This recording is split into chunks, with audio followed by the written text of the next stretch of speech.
24살에 공무원 시험 합격해서 15년 동안 재직을 했었어요. 처음에는 그냥 안정적으로 계속 살면서 정년퇴직을 한다고 생각을 했었던 것 같아요. 그 안정감이 되게 좋다고 생각을 했는데 뭔가 인생이 딱 정해져 있다고 생각하니까 불행하다는 생각이 드는 거예요. 그리고 열심히 일을 해도 월급은 정해져 있잖아요. 그렇죠. 계속 돈 걱정을 하고 있는 거예요. 그래서 계속 이제 질문을 했죠. 이 결핍을 채우려면 나 어떻게 해야 되지? 그때 딱 처음으로 부동산을 나도 한번 해볼까? 저는 집이 없었어요. 근데 친구가 하는 모습 보면서 자극받았죠. 제가 도움을 받았으니까 다른 사람들에게 도움을 주고 싶더라고요. 이제 4번째 책이거든요. 항상 먼저 제안을 했어요. 적극적으로 거절당해도 괜찮아. 그리고 인생이 한 번뿐이라는 걸 항상 생각을 해요.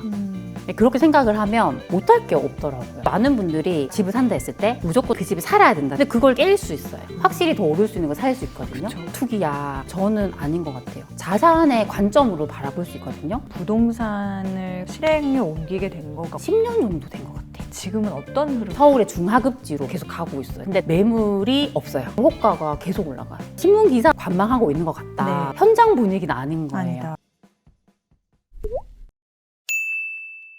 네, 최근에도 부동산과 관련된 소식들이 잇따르고 있습니다. 수도권 도심에 6만 호의 주택이 공급된다라는 뉴스가 나왔는가 하면 이재명 대통령은 얼마 전에 비정상적으로 부동산에 집중된 자원 배분, 왜곡을 반드시 바로잡아야 한다라고 이야기를 하기도 했습니다. 또 부동산 세제와 관련해서는 심층적인 논의가 이뤄질 전망인데요. 이런 상황에서 2026년 부동산에 대해서 어떤 마음가짐을 가지고 또 어떤 실행력을 가져야 될지는 매우 중요한 것 같습니다. 그래서 모셨습니다.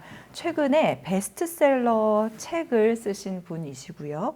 유튜브를 통해서 또 각종 강연을 통해서 이 부동산을 어떻게 하면 내 집을 마련하고 또 내 집을 더 좋은 곳으로 갈아탈 수 있는지에 대한 지혜를 나눠주고 계신 분입니다. 새빛이 작가님 모셨습니다. 작가님 안녕하세요. 네, 안녕하세요. 네, 유튜브 채널에 나오시는 거랑 이렇게 타 채널에 나오시는 거랑 좀 다르죠? 네.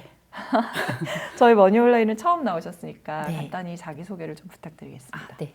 저는 저를 스쳐가는 사람들을 부자로 만들어 드리는 세비티라고 하고요. 마법사시네요. 저 유튜브 세비티 채널 운영하고 있고 네. 부동산 관련해서 강의도 하고 책도 쓴 작가이기도 합니다.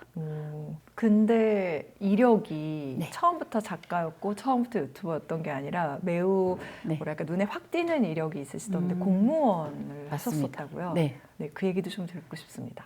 맞아요. 저는 제가 24살에 이제 공무원 시험 합격해서 와, 그 어렵다는 공무원 시험을 거의 이제 15년 동안 15년 공무원으로 간. 재직을 했었어요. 네.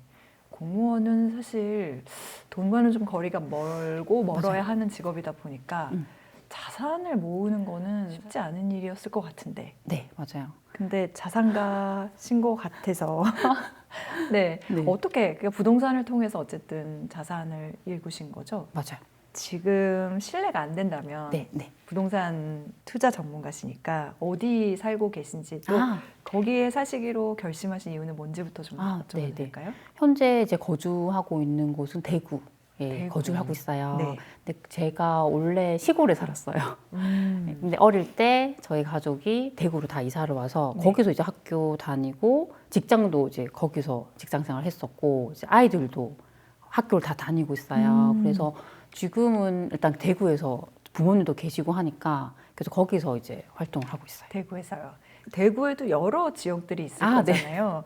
거기서는 어떤 구에 살고 네. 계신가요? 네, 수성구 살고 수성구 있습니다. 많이 들어봤어요. 네. 네, 특별히 거기를 선호하신 이유는? 수성구는 그래도 대구에서는 학군이랑 뭐 학원가나 뭐 상권이나 환경이 되게 좋아요. 그래서 아이 키우기도 되게 좋아서 이제 거기서 거주를 하고 있습니다. 네, 공무원으로 재직을 하시다가 이제 그 경험을 바탕으로 뭐 부동산 멘토, 베스트셀러 작가, 유튜버 이렇게 되셨는데 이런 인생의 전환을 꿈꿔보셨거나 계획하셨거나 의도하셨었나요? 처음에는 그냥 공무원으로 안정적으로 계속 살면서 정년퇴직을 한다고 생각을 했었던 것 같아요. 당연히 그러셨을 네. 것 같아요. 그래서 공무원이 되셨겠죠. 맞아요. 그 안정감이 되게 좋다고 생각을 했는데 직장 생활을 계속 하다 보니까 제가 뭔가 인생이 딱 정해져 있다고 생각하니까 너무 불행했어요. 오히려요? 네. 이게 내 인생의 그냥 모습이야. 난 다른 희망이 없다라고 생각하니까 너무 불행하다는 생각이 드는 거예요. 그리고 제가 열심히 이렇게 일을 해도 제가 벌 수 있는 돈이 한계가 있는 거예요. 그렇죠. 월급은 정해져 직장인들이 있잖아요. 다 그렇죠. 네, 그래서 저는 계속 돈 걱정을 하고 있는 거예요. 그것도 너무 슬펐고 이제 아이가 2명 있어요. 근데 얘들에게 내가 나중에 뭔가를 해주고 싶은데 내가 너무 팍팍하게 사니까 해줄 수가 없잖아요. 그게 저는 너무 슬픈 거예요. 그래서 뭔가 제 마음속에 돈에 대한 결핍이 계속 생기고 있더라고요. 그래서 계속 이제 질문을 했죠. 내가 이 결핍을 채우려면 나 어떻게 해야 되지? 어떻게 해야 되지? 생각을 했었는데 마치 이제 제 정말 친한 친구가 있었어요. 근데 그 친구가 갑자기 부동산 투자를 한다는 거예요. 네. 갑자기 뭐 집을 산다는 거예요. 절친이. 또 집을 하나를 사고 2개를 사고 뭐 하는데 그 친구가 되게 힘들게 살았는데 자산이 막 이렇게 불려가는 거예요. 정말 친한 친구가 이제 그렇게 하는 거 보고 나도 저렇게 할 수 있을까? 그때 딱 처음으로 부동산을 나도 한번 해볼까? 생각했던 것 같아요. 그래서 그게 이제 시작점이 돼서 그럼 그때는 무주택자셨어요? 처음에 저는 이제 집이 없었어요. 집이 거의 결혼을 하고 4년 동안 전세를 살았었거든요. 근데 이제 나중에 겨우겨우 이렇게 살면 안 되겠다 싶어서 집을 샀고, 근데 집을 뭐 제가 아무 지식이 없다 보니까 정말 외곽의 변두리에 막 그런 집을 산 거예요. 그쵸, 그러니까 오르지도 그럴 수 있죠. 않고 나중에 팔려고 하니까 팔리지도 않는 막 그런 집이었던 거예요. 그래서 나중에 이제 그 친구가 이렇게 하는 모습 보면서 저도 자극을 본격적으로 받으셨군요. 자극받았죠. 너무 이제 옆에 있는 친구가 하니까 되게 크게 오더라고요. 그럼 지금은 고맙다고 말씀하세요? 정말 은인이라고 생각하거든요. 인생의 은인이다. 네. 그러니까 다른 사람이 하는 거는 그 사람이니까 할 수 있다고 생각하는데 진짜 친한 친구가 하니까 나도 할 수 있지 않을까. 뭔가 되게 이게 크게 왔었어요. 그랬구나. 네. 그래서 그렇게 이제 은인이라서 고맙다고 느끼시니까 지금은 누군가의 은인이 되시고 싶으신 것 같아요. 제가 도움을 많이 받았으니까 다른 사람들에게 그런 도움을 되게 주고 싶더라고요. 인생관도 많이 바뀌셨을 것 같은데. 맞아요. 공무원으로 네. 이렇게 따박따박 사실 때랑 네. 이제 부동산을 조금 해봤다라고 표현을 하셨는데 네. 그 다음에 대한민국에서는 사실 뭐 이게 왜곡이라고는 해도 지금 현재는 부정할 수 없는 현실이기 때문에 맞아요. 네. 어떻게 인생관이 좀 달라지셨을까요? 예전에 직장 생활 할 때는 시키는 일만 하잖아요. 제가 되게 수동적이었어요. 그냥 시키는 일만 하면 되지 막 이렇게 살았는데 이제 퇴사를 하고 제 일을 하잖아요. 제가 가만히 있으면 아무도 저를 안 찾아줘요. 그러니까 제가 적극적으로 뭔가를 해야 돼요. 그래서 그때 제가 생각이 되게 바뀐 게 내가 제안을 하자. 그래서 이번에 이제 책이 나왔잖아요. 그러게요. 네, 이 책. 제가 이제 4번째 책이거든요. 아, 진짜요? 근데 그 책들을 쓸 때 항상 먼저 제안을 했어요. 저 너무 평범하고 알려진 사람이 아니니까 내가 먼저 적극적으로 하자. 다가가자. 그리고 그때 그 생각이 어떤 생각이었냐면 거절당해도 괜찮아. 이제 그게 왜냐하면 저는 알려진 사람이 아니니까 당연히 거절당할 수 있어. 벌써 인생 수업 듣는 게 그래서 더 적극적으로 제가 해보자 그렇게 생각이 바뀌었고 그리고 인생이 한 번뿐이라는 걸 항상 생각을 해요. 그렇게 생각을 하면 못할 게 없더라고요.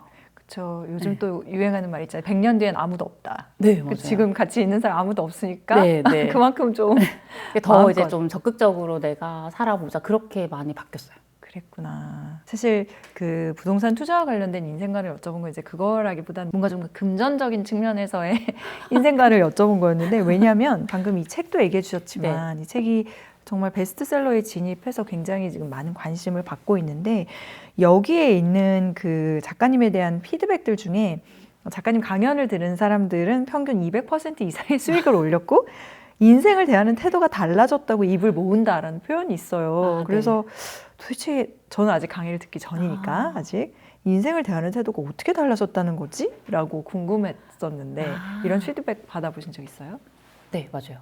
저는 제가 제일 기분 좋았던 게 뭐냐면 나만 알고 싶은 강의라는 얘기를 하시더라고요. 그러니까 그만큼 되게 생각이 되게 넓어졌다는 얘기를 많이 하셨어요.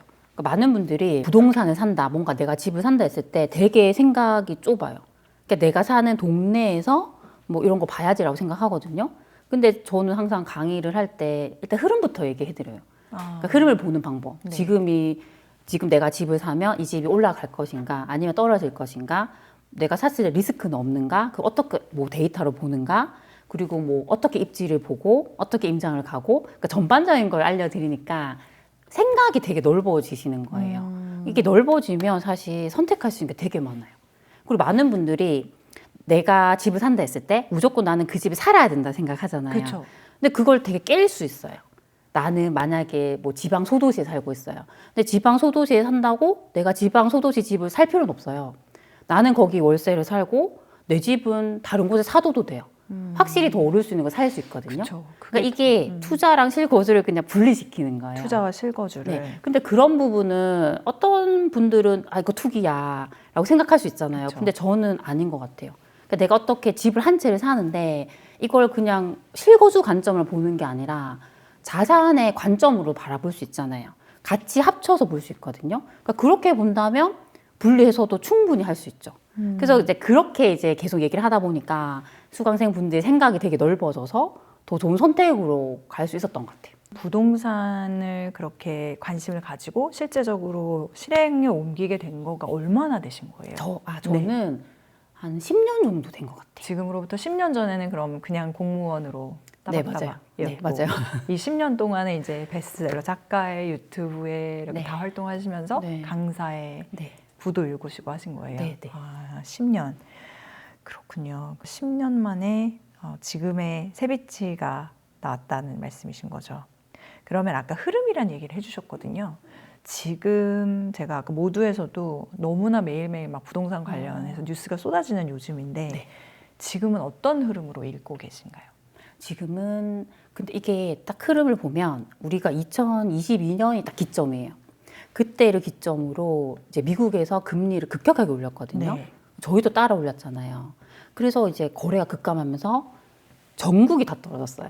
서울도 떨어지고 다 이제 가격이 떨어졌죠. 지방도. 근데 이렇게 있다가 제일 먼저 반등했던 데가 서울이에요.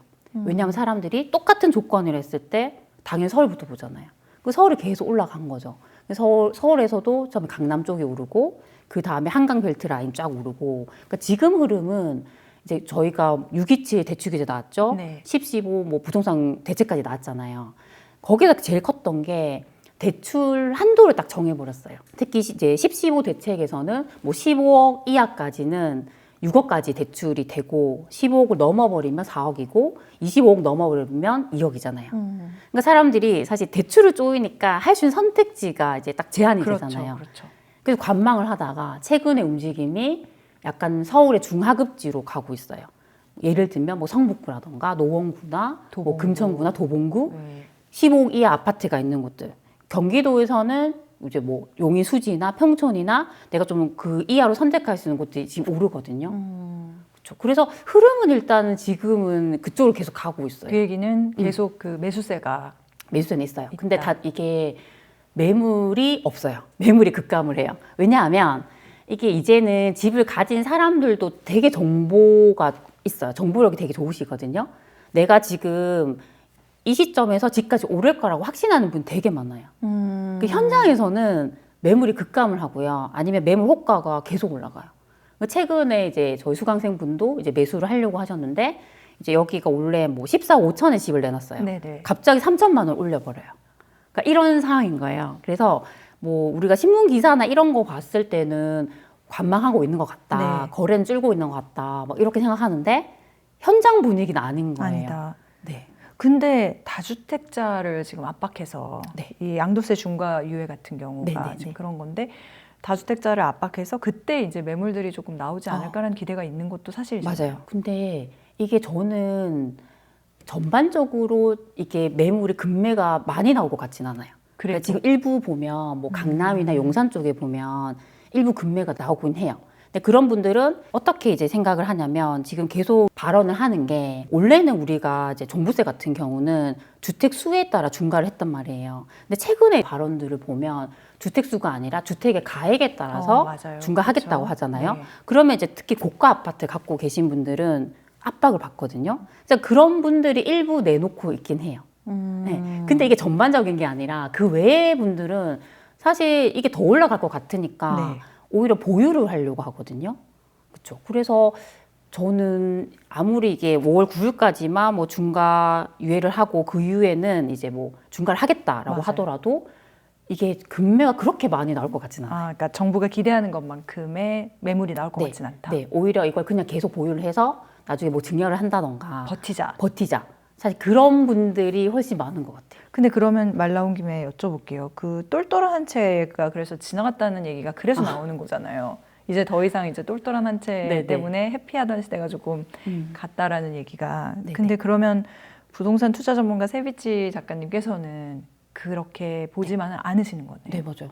저는 오히려 규제를 할수록 똘똘한 한 채, 특히 똘똘한 신축으로 갈 수밖에 없는 것 같아요. 이게 지금은 우리가 뭐 다주택자 같은 경우에도 그렇고 취득세 중과라는 게 있잖아요. 이게 지금 규제 지역에서는 내가 두 채를 하고 싶어도 중과가 바로 8%가 되거든요. 살 수가 없어요. 그렇죠? 근데 이제 사람들은 이제 공급이 계속 줄어드니까 내가 어떻게든 집을 사야겠다는 생각 많이 할 거예요. 그렇죠. 많이 못 사니까 하나를 사겠죠. 하나를 산다 했을 때 장기적으로 어차피 내가 생각을 할 거예요. 규제를 계속 할 거니까. 그러면 똘똘한 신축으로 더 몰릴 수밖에 없어요. 똘똘한 한 채 신축에 대한 수요는 더 높아질 것 같은데 네네. 그런 집들을 사거나 들어갈 수 있는 기회는 더 없고 가진 자가 우위인 시장이 계속되는 상황이 네. 될 거잖아요. 네. 그럼 어떻게 해야 돼요? 저는 뭐 제가 이런 얘기하면 또 욕을 먹을 수 있지만 내가 만약에 살 수 있는 준비가 되어 있으면 사실 그걸 되게 늦출 필요는 없는 것 같아요. 아, 최대한 빨리 살아. 네. 지금 분위기를 봤을 때 저희가 계속 규제를 했잖아요. 이게 문제가 되는 게 저 갭 투자를 막아버렸어요. 맞아요. 나올 수 있는 전세 매물이 없어요. 그래서 지금 웬만한 단지도 우리가 체크해 보면 전세 매물이 없어요. 그리고 앞으로 이제 공급이 없어요. 나올 수 있는 게 없거든요. 네, 지금 뭐 수도권 도심에 6만 원 네, 공급한다고. 맞아요. 네. 그러면은 이제 선택을 할 거예요. 내가 이렇게 오른 뭐 간혹 하나 나오는 이제 전세가 있다 하더라도 너무 비싸요. 그걸 선택을 할 것인가 아니면 매매로 돌아서 할 것인가. 근데 저는 어떻게 생각하냐면 결국에는 그분들이 특히 이제 이사철 돌아오면 매매로 선택하는 분이 많을 것 같아요. 지금도 계속 그렇게 전화를 많이 하시거든요. 근데 그런 식으로 계속 몰리면서 집값이 올라갈 가능성이 많은 것 같아요. 아, 집값도 오르고 전세도 당연히 네, 오르고. 그리고 지금 주식이 정말 불장이잖아요. 최근에 이제 코스피 5천 올라갔죠. 근데 유동성이 그만큼 엄청 많거든요. 네. 지금은 주식으로 가고 있어요. 근데 저도 얼마 전에 제가 이제 상담했던 분 같은 경우도 주식으로 수익을 많이 얻었어요. 근데 결국 그분이 부동산. 집을 사요. 그 다음에는 네. 주식으로 번 돈으로 부동산을 왜냐, 산다. 제가 물었어요. 왜 그러면 집을 사냐? 주식은 너무 불안하대요. 변동성이 크니까. 그러니까 그런 분들이 지금 계속 나타나요. 그럼 수요는 계속 몰리겠죠. 이 얘기는 무주택자에 하는 얘기인가요? 무주택자도 할 수 있고 아니면 1주택자분들은 갈아타기로도 충분히 할 수 있어요. 아, 이제는 더 이상 다주택은 사실 다주택은 사실 힘들어요. 힘드니까. 네, 다주택자인 분들은 이미 정리를 다 하고 있어요. 뭐 내가 갖고 있는 것 중에서 조금 못난 애들은 처분하고 어떻게든 이걸 똘똘한 걸로 계속 뭉쳐 가시거든요. 그게 트렌드라는 거죠. 맞아요. 굉장히. 지금은 그렇죠. 아, 너무 솔직하게 얘기를 해주셔서 많은 도움이 될 것 같아요. 정말 되게 이렇게 진심으로 얘기해 주시는 게 느껴지는 거거든요. 자, 그러면 책을 4권을 내셨다고 하셨는데 지금 이 책은 보니까 5년 만에 책이 나왔더라고요. 맞죠? 근데 5년 만에 분양권에 대한 책을 내셨어요. 네. 사실 분양권이 익숙하지 않은 분들도 계시고 저도 마찬가지거든요. 분양권, 입주권도 처음 이제 생각해 봤는데 지금 이 책을 내신 이유 그리고 분양권이 뭔지 얘기를 좀 들어보겠습니다. 네. 사실 저는 분양권을 되게 많이 사봤어요. 미분양도 사보고 뭐 미계약분, 뭐 초반 프리미엄 주고 사고 입주장에도 사보고 제 그 경험 거의 10년의 그 기간 동안 정말 어떻게 보면 분양권에 되게 집중을 했었거든요. 그래서 그것만큼은 사실 되게 자신 있게 얘기를 해드릴 수 있었어요. 경험에 네. 기반해서. 근데 제가 이렇게 많은 분들을 만나보면 분양권을 되게 생소하게 생각을 하세요. 그러니까 청약은 되게 일반적이잖아요. 청약은 잘 아시는데 분양권은 잘 모르시고 그리고 분양권을 내가 어떻게 사야 되지? 맞아요. 어떻게 찾아야 되지? 근데 이거 산다 했을 때 주의해야 되는 거 뭐지? 그렇죠. 모르세요. 네. 그래서 그거를 내가 이 한 권의 책으로 그냥 딱 알려드리고 싶었어요. 왜 몰라요, 사람들이? 되게 생소해요. 그러니까 그냥 이 뭐 분양권이나 이런 거는 청약과 거의 비슷하다라고 생각을 하시더라고요. 근데 생소한데 어떻게 그럼 그렇게 잘하셨어요? 계기가 있어요? 저는 제가 이제 결혼했어요. 근데 전세를 시작을 했었거든요. 근데 저도 당연히 청약 받아야지. 그때 이제 무주택자이고 뭐 생애 최초 특공 같은 거 맞아요. 해서 나는 어떻게든 청약해서 좋은 아파트 가야지 생각했어요. 근데 사람이 욕심이 많잖아요. 웬만하면 좋은 거 내가 청약 받고 싶잖아요. 그러다 보니까 제가 4년 동안 한 번도 안 됐어요. 청약이. 네, 네. 저 얼마나 그래서 경쟁률이 세요. 어떻게든 내 돈에 맞게 해가지고 저는 내 집 마련했었거든요. 근데 그 집이 아까도 말씀드렸지만 좋은 집이 아니었던 거예요.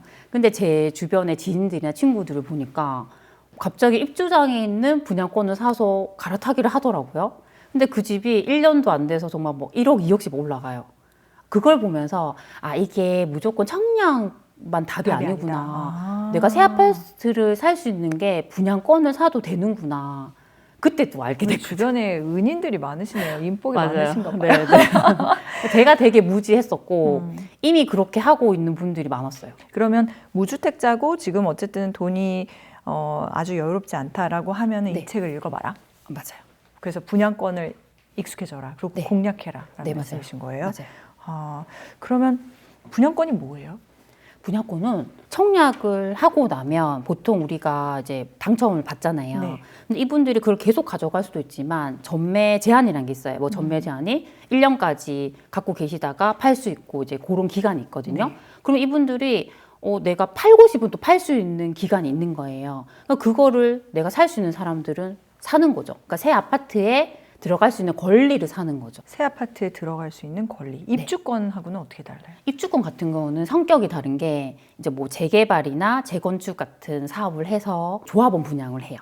그러니까 그렇게 우리가 나오는 게 입주권이고 이제 요거는 그 다음 단계죠. 이제 그런 데서 뭐 일반 분양을 할 수도 있잖아요. 네네. 아니면 뭐 재개발, 재건축 하지 않고 그냥 바로 일반 분양을 하는 경우도 있거든요. 그렇게 해서 나오는 게 분양권이에요. 약간 이게 성격이 좀 다른 달라요. 거예요. 이런 걸 해봤어야 알죠. 사실 안 해본 사람 입장에서는 청약이 맞아요. 답인 줄 알고 계속 한다니까요. 맞아요.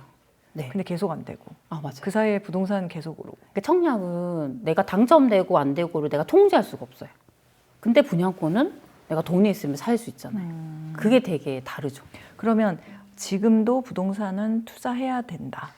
있으면 빨리 사라. 돈 있으면 하셨고. 근데 분양권을 꼭 한 번은 노려봐라. 라는 맞아요. 얘기를 하시는 거죠. 네. 알겠습니다. 자, 미분양 분양권 또는 네. 금매 분양권에 투자해서 적은 투자금으로 새 아파트가 될 물건을 살 수 있었다라고 하셨는데 네. 이게 핵심인가요? 제가 잘 파악한 핵심은 거예요? 아니에요. 아니에요. 여러 가지 방법이 있어요. 그 방법 중에 하나가 미분양이 있죠. 그 중에 네. 그러면 분양권 투자란 무엇인가를 봤을 때 분양가의 단 10%만 가지고 2, 3년 후 입주할 새 아파트 살 수 있다. 이렇게도 돼. 이게 진짜 이래요? 네. 그러니까 자금이 우리가 뭐 만약에 다 준공이 다 된 아파트를 산다 했을 때는 내가 그 필요한 돈이 한 번에 들어가잖아요. 네. 뭐 대출을 받을 수 있고 하지만 근데 분양권은 이 단계가 있어요. 처음에는 내가 그 분양권을 전매를 할 수 있어요. 네. 그 권리를 사는 거예요. 소위 말하는 그게 피를 붙여서 한다고 하는 네, 그건가요? 피가 붙어 있을 수도 있고 아닐 수도 있지만 처음에는 뭐 보통 분양가의 10%가 필요하고 피가 붙어 있으면 그 피를 합친 금액만 있으면 돼요. 네. 그렇게 사요. 근데 그 다음에는 우리가 중도금 대출이라는 또 단계가 있어요. 내가 그 대출을 받으면 그 대출이 보통 6회차까지 이렇게 이루어지거든요. 그럼 그 기간 동안 돈이 안 들어가요. 그리고 나서 나중에 잔금을 하는 시기가 있거든요. 그때 내가 뭐 잔금 대출을 받든 해서 기존의 중도금 대출을 상환을 하고 그렇게 해서 입주를 하시거나 아니면 뭐 비규제 지역 같은 경우는 뭐 전세를 놔가지고 보증금을 받아서 잔금을 치를 수 있어요. 그러니까 그런 프로세스라서 이게 돈이 한 번에 안 들어간다라는 게 어떻게 보면 되게 장점일 수 있죠. 그렇네요. 한 네. 번에 목돈이 들어가지 않는다라는 네, 거. 보통 우리가 분양을 하고 3년 정도의 시간이 있잖아요. 그러면 이제 이분들이 처음에 계약금을 내고 그 중간 정도 되는 그 기간 동안 좀 돈을 모을 수 있는 시간이 좀 있잖아요. 여유가 있잖아요. 네. 그게 이제 조금 내가 초반에 돈이 좀 부족한 분들은 이런 분양권을 하면 그렇게 조금 자금을 분산해서 할 수 있으니까 좋을 수 있죠. 분양권에만 대해서만큼은 자신 있다라고 말씀하셨기 때문에 이거를 좀 개인의 예로 한번 풀어볼 수 있어요? 개인의 예로 네. 제 예를 들어볼까요? 감사합니다. 만약에 미분양 분양권 그렇게 한번 얘기해 볼까요? 네. 그런 적도 있으신 거잖아요. 네, 그렇죠? 맞아요. 근데 사실 미분양도 많이 사봤었는데 처음에 그럼 미분양 사는 것부터 한번 해볼까요? 네, 좋아요. 네, 시뮬레이션인가요? 네, 맞아요. 네. 복귀. 근데 이게 우리가 보통 미분양이라 했을 때 미분양은 되게 안 좋게 봐요. 이건 되게 여기가 안 좋아서. 안 좋으니까 인기가 미분양 없다. 났겠지. 맞아요. 근데 아니에요. 미분양도 흐름을 봐야 되는데 아무리 여기가 뭐 입지적으로 좋다 하더라도 그 지역의 흐름이 지금 안 좋아요. 그러면 미분양이 날 수밖에 없어요. 수요가 없으니까. 서울에도 뭐 지금 오르는 데 중에 미분양이었던 곳이 수두룩하잖아요. 네, 맞아요. 그래서 그거를 우리가 볼 수 있는 곳이 있어요. 뭐 서울 같은 경우는 뭐 서울 부동산 광장이라는 사이트가 있고요. 다른 지역들은 보통 시청이나 도청 홈페이지에 가면 업체별 미분양 현황이라는 게 있어요. 와, 아 그래요? 업체별 이제 그게 미분양 현황. 네. 지자체에서 매월 여기 단지는 지금 미분양이 현재 몇 개가 있습니다. 근데 지난달에는 몇 개가 있었습니다. 그 자료를 주거든요. 근데 거기서 딱 이게 포인트가 뭐냐면 이게 전달 대비해서 현재 달에 상대적으로 되게 많이 줄어드는 단지가 있어요. 미분양 개수가. 근데 미분양 개수가 많이 줄어든다라는 거는 사람들이 산다는 얘기예요. 아, 그렇죠. 상대적 수요가 많다라는 거예요. 얘기죠. 그래서 저는 그걸 이제 보다 보니까 여기는 상대적으로 되게 많이 줄어드네. 이제 제가 딱 본 거예요. 근데 그걸 봤다. 그 다음 액션이 뭐냐면 그 해당되는 그 단지의 모델하우스에 연락을 해요. 전화해서 지금 제가 여기를 사고 싶은데 뭐 84 타입은 몇 개가 남았어요? 질문을 해요. 그러면 이제 거기서는 잘 얘기를 안 해줘요. 방문을 하세요라고 얘기를 하거든요. 근데 저는 좀 궁금하니까 혹시 뭐 중층 이상이 몇 개 있어요? 저층이 몇 개 있어요? 또 질문을 해요. 근데 만약에 이제 답이 지금 중층은 다 빠지고 저층 몇 개만 남았어요라고 하면 그 얘기는 많이 이제 소진됐다는 거예요. 그 당시에는 이제 부동산에 가면 피가 조금 붙어가지고 매물이 나와 있어요. 아, 그 선택을 하면 돼요. 그러면 이제 확인은 여기서 했는데 모델하우스에서 확인하고 직접 가는 건 부동산으로. 내가 조금 좋은 걸 사고 싶다. 그쵸, 그러면 피가 조금 붙어 있어도 부동산 가서 좋은 걸 사느냐, 아니면 나는 그것도 싫다. 그냥 분양가 그대로 사고 싶다라고 했을 때는 저층이라도 그냥 미분양을 살 수 있어요. 근데 저는 그 당시에 자금이 많이 없었기 때문에 저층인데 거기서 그나마 제일 괜찮은 미분양을 산 거죠. 이런 얘기 어디서 듣겠어요? 빨리 읽고 싶어요. 그게 여기다 있다는 거죠? 있어요. 빨리 읽어야겠어요. 네. 이제 그렇게 했다. 그때 그 다음 단계로 가야 돼요. 그럼 그때는 이제 뭐 만약에 분양가가 뭐 4억이다. 그러면 이 분양가 10%가 있으면 되니까 4천만 원이 있으면 일단 그걸 내가 가져올 수 있잖아요. 그리고 그 다음은 중도금 대출을 실행을 할 수 있죠. 쭉 가져가요. 그렇죠. 그 다음에 이제 잔금 시기가 오면 이제 결정해야 되죠. 내가 여기 실입주를 할 수 있으면 실입주를 하는 것이고 아니면 이거를 내가 뭐 전세를 줘서 보증금을 받아서 같이 내 돈을 합쳐가지고 잔금을 치를 수 있어요. 네. 그렇게 해서 저는 전세를 준 게 있어요. 그렇게 해서 뭐 계속 가져가고 네 그렇게 좀 실행했었죠. 그러면 지금은 살고 계신 데 이외에도 이제 있어요. 집이 있으신 있죠. 거예요? 네. 다주택자. 네, 다주택. 처분하실 계획이신 건 저도 아니에요? 지금 처분할 건 또 처분하고 조금 이렇게 좋은 걸로 계속 바꿔가고 있죠. 그럼 네. 지금은 다주택자이시지만 그거를 똘똘한 한 채로 묶을까라는 고민도 네, 맞아요. 하고 계신 거예요. 네. 거기서 읽혀지는 시장의 흐름이 있긴 하네요. 지금은 다주택자에게는 다주택자 분들은 지금 취득세 중과가 가장 허들이에요. 그것 때문에 더 많이 살 수가 없고 지금 계속 뭐 보유세라던가 그런 부분에서 계속 얘기가 나오기 때문에 세제가. 이걸 많이 가져간다고 해서 좋은 건 아니거든요. 그래서 점점 이제 그걸 전략을 계속 바꾸시는 거죠. 와, 그게 어렵네요. 그러면 한 번만 다시 정리해 주세요. 그 전략은 지금은 다주택자일 경우에는 네. 가능하면 똘똘한 한 채로 네. 더 좋은 입지, 네. 더 좋은 뭐 층수, 더 좋은 맞아요. 신축 이렇게 네. 갈아타야 될 시점. 근데 이미 그분들은 그렇게 하고 있어요. 많은 다주택자 분들이 지금 처분을 하고 이렇게 똘똘한 한 채 쪽으로 계속 가고 있어요. 그러면 이것도 공평하게 여쭤봐야죠. 분양권 투자에 있어서 좋기만 하진 않을 거잖아요. 예를 들어 네. 좀 리스크도 있고 네네. 또는 뭐 어려운 점도 있고 책에는 모르면 큰일 나는 분양권 세금이라는 표현이 있었어요. 네네. 이런 부분도 좀 짚어주시겠어요? 맞아요. 제일 첫 번째로 말씀드릴 수 있는 부분은 분양권을 우리가 산다 했을 때 계약을 하잖아요. 그때 정말 중요한 게 있어요. 취득세. 분양권에 대한 취득세인데 이게 2020년 8월 10일 이후부터 우리가 만약에 분양권을 취득을 하잖아요. 그러면 기존의 내 주택수에 합산이 돼요. 만약에 예를 들어서 나는 비규제 지역의 2주택자인 거예요. 네. 근데 이분이 분양권을 20년 8월 10일 이후에 취득을 했어요. 이분은 3주택이 되는 거예요. 그래서 이 분양권을 소유권 이전 등기하는 시점에 취득세를 실제 내게 되거든요. 이분 3주택이 돼서 비규제 지역에서 3주택이 되면 취득세 중과가 8%예요. 8% 내야 돼요. 근데 이때 만약에 그 사이에 기존에 2개의 주택을 팔았어요. 그래도 이 사람은 8%를 내야 돼요. 왜냐하면 그 분양권 샀던 시점에 이분이 3주택이었기 때문에. 그래서 이거를 잘 몰라요. 그래서 항상 내가 만약에 뭐 분양권 산다 했을 때 제가 항상 말씀드리는 게 뭐냐면 그 분양권이 있는 그 지자체가 있잖아요. 네. 거기에 구청에 지방세 담당자가 있어요. 네. 구청의 지방세 담당자. 전화를 해서 제가 이걸 지금 산다 했을 때 취득세 중과가 됩니까? 라고 확실하게 확인하시는 게 좋아요. 그분 말은 믿어도 되는 거죠? 그분이 부과를 하는 사람이니까. 참 전화하기 어려운 시대에 진짜 전화를 해야 되는 전화의 근데 그게 내가 전화를 해서 내가 중과를 안 받으면 그만큼 절세를 할 수 있기 그렇죠, 때문에 되게 그렇죠. 중요한 부분. 그럼 그분이 한번 그렇게 얘기했으면 그거는 그냥 맞아요. 확정이다. 그렇죠. 이렇게 들어도 그렇죠. 되는 거예요. 두 번째는 그 분양권에 대한 양도세인데 이게 2021년 1월 1일 이후에 만약에 분양권 취득하잖아요. 그럼 걔가 양도세 중과도 주택수에 포함이 돼요. 그래서 지금 같은 경우에 뭐 규제 지역 같은 경우에는 아까 말씀대로 5월 9일까지는 양도세 중과 유예를 하잖아요. 근데 지금 계속 나오는 얘기가 그 이후에는 중과를 하겠다라는 얘기가 그쵸, 나오잖아요. 그럼 이게 그 주택수에 포함이 돼요. 그래서 이게 규제 지역에서 2주택 이상이 돼버리면 지금 중과가 20%포인트가 되고 3주택 이상이면 이게 30%포인트예요. 네. 그래서 이게 분양권 때문에 그렇게 중과가 될 수 있기 때문에 그것도 주의하셔야 돼요.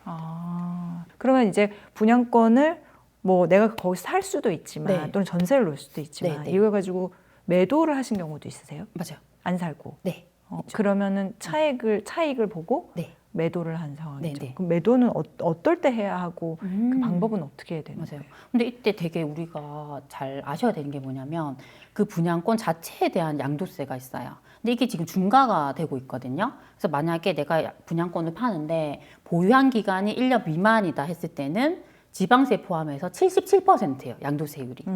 그리고 나는 1년 이상 보유했고 소유권 이전 등기하기 전에 판다 했을 때는 66%. 그래서 이게 그냥 이 분양권을 판다 했을 때 사실 실익이 없어요. 그렇네요. 네. 너무 크게 네. 세금으로. 그래서 지금 분양권 시장에서는 다운 거래 이런 얘기가 있는 게 너무 파는 사람이 양도세를 많이 내니까 만약에 실제로 이제 뭐 프리미엄이 5천이다. 근데 이거 신고를 1,000만 원만 하고 뭐 4천만 원이 현금으로 받고 이런 게 다운 거래예요. 불법이에요. 불법이죠. 그러니까 그게 양도세가 너무 세기 때문에 이제 그렇게 된단 말이에요. 그래서 저는 추천드린 방법이 사실 이걸 그 분양권 상태에서 팔면 실익이 없어요. 이걸 웬만하면 잔금을 치러가지고 소유권 이전 등기를 하시는 게 좋아요. 근데 그렇게 하면 이 분양권이 주택으로 바뀌어요. 주택으로. 우리가 주택으로 바뀌면 그때부터 2년 이상 보유를 하면 만약에 집이 하나다 비과세 받을 수 있고 뭐 집이 2채라 해도 일반과세가 돼요. 기본 세율로 팔 수 있거든요. 그래서 이걸 그냥 분양권 상태로 파는 것보다는 절세로 확실히 할 수 있어요. 그래서 이걸 분양권을 내가 만약에 산다 했을 때 딱 계획을 나는 잔금을 꼭 치러서 이걸 2년 이상 보유하겠다라는 생각으로 하시는 게 좋아요. 주택으로 바꿔서 네. 분양권을 샀을 때 네. 바로 파는 게 아니라 네. 보유하겠다. 네. 2년 이상. 그렇게 되면 그때는 양도세가 네. 그렇게 크게 네, 나오지는 않아요. 기본 세율로 되기 때문에 중과가 안 되기 때문에 상대적으로 세금을 적게 낼 수 있죠. 그러면은 2년 이상 보유하겠다고 생각을 하면은 그때 이제 감안해야 될 게 어떤 게 있을까요? 당장 현금화가 안 되니까 현금 여력이 조금은 더 있어야 되는 맞아요. 거죠. 그러니까 이 잔금에 대한 그 플랜이 있어야 돼요. 그래서 뭐 내가 실입주 할 수 있으면 뭐 잔금 대출을 좀 활용을 하셔가지고 그렇게 뭐 2년 이상 보유하실 수도 있고 만약에 전세 같은 거 줄 수 있으면 전세를 줘서 이렇게 2년 이상 가져가시는 전략으로 갈 수 있어요. 바로 내가 들어가지 않고 전세를 바로 네. 신축 주택을 주고 네. 네. 근데 이게 규제 지역은 또 조심하셔야 돼요. 전세 주는 거. 어떻게 해요? 왜냐하면 이게 계속 대책이 있었는데 뭐 저희가 627 대출 규제 있었고 1015 부동산 대책이 있었잖아요.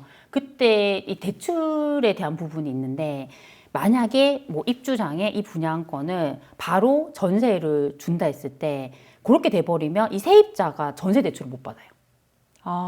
그걸 제한을 해요. 네. 그래서 예전에는 전세 줘도 괜찮았거든요. 네네. 그렇게 줘도 이분이 전세 대출 받을 수 있었어요. 네네. 안 돼요. 그래서 이 집주인이 어떻게든 잔금을 치러야지 세입자 받으면 그분 전세 대출이 돼요. 아니면 아예 전세 대출 안 받고 들어오는 세입자를 받아야 돼요. 그래서 돈이 많은 네. 비교적 현금 여력이 네. 많은 그래서 세입자. 이거는 진짜 이걸 규제 지역에서 만약에 그렇게 한다 했을 때는 그거를 되게 주의하셔야 됩니다.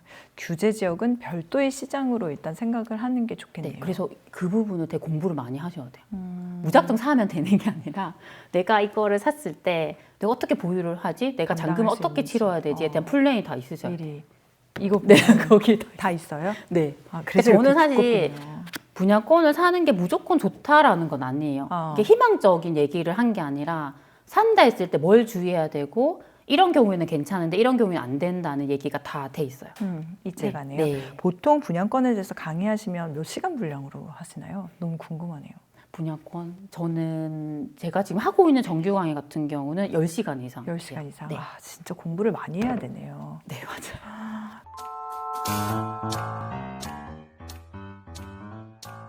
대출 활용 팁.